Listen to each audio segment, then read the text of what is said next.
Robert Mugabe was a freedom fighter in the days when Zimbabwe was called Rhodesia and it was ruled by white colonialists like Ian Smith. But that was another country.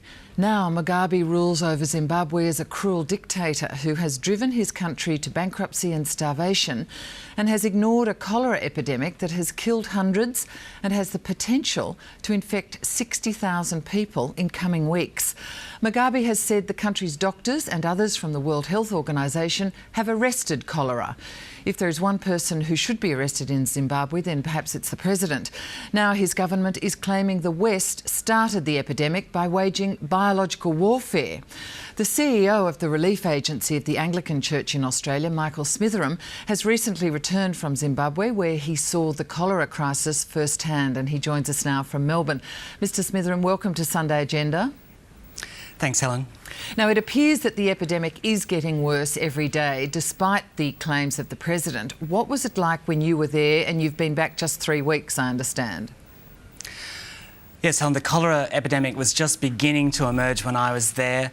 I think the general word I would have for the situation I found was frightening. People realised that cholera was spreading. They were looking down the barrel at half of all Zimbabweans needing food aid in the months between January and March. Schools were closed, queues outside banks were enormous for amounts of money that barely got people home again after getting the money. I travelled on roads on a way to visit one pastor. We came across a group of men who hadn't eaten properly for several days, and they were coming from the house of a woman who had just died, and she was lying. She was 30 years old. She died of an opportunistic infection related to HIV. Her children were there now under the care of the grandparents, and these people didn't have enough money to get a cart to take the body to the cemetery.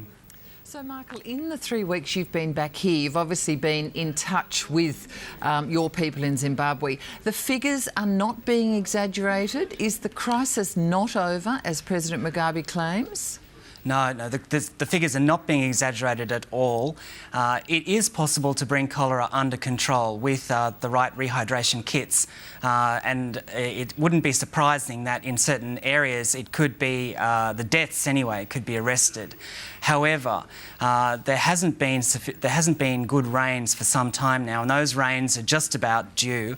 When those rains come, good as they'll be for agriculture and so on, they will fill shallow wells, cause septic tanks to rise up and overflow, and people without soap, without access to the normal, simple things that would prevent cholera will be at much greater risk. OK, so proper sanitation and making sure the water is clean are the way to control cholera. It seems, relatively simple and treatable. Is it a tragic indictment, as far as you're concerned, of the Mugabe regime that this has been allowed to happen? He has allowed this to happen.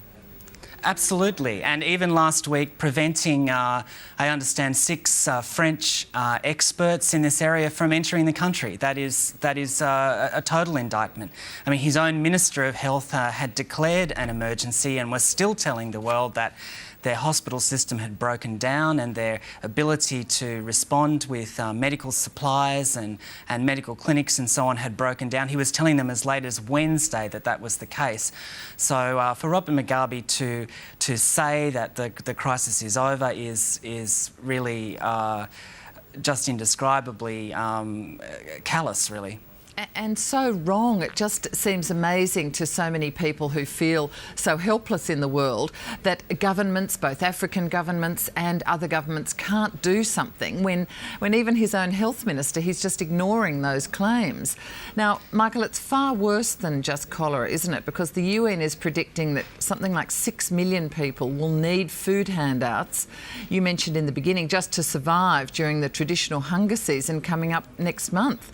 Millions could die of starvation. Is that right?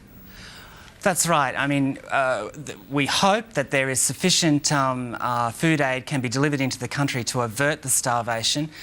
We expect to be providing through our partners in Zimbabwe, Christian Care and Lutheran Development Service, and through the efforts of church agencies around the world.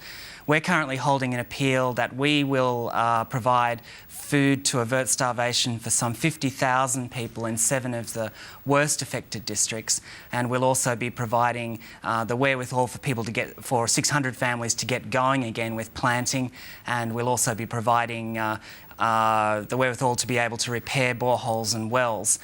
So efforts are being made, and the hope is that that starvation could be averted. But yes, more than 5 million people will need food aid, and something like 1 in every 3 children in Zimbabwe is chronically malnourished. We're looking at a whole generation of kids who have had their healthy development interrupted and their school interrupted. It's an absolutely tragic situation, and as I say, the next 3 months will be incredibly hard for people. How difficult is it for Anglicord and other aid agencies to manage to distribute life-saving supplies? Does the Mugabe regime or its supporters, the so-called war veterans, try to stop the food and other aid from being distributed? Yes, I believe they do, but the organisations we're working through are just very experienced. They've been responding to this type of crisis. They're Indigenous organisations, they're Zimbabwean people, and they're able to negotiate the most effective way through the opposition and the blockages they encounter.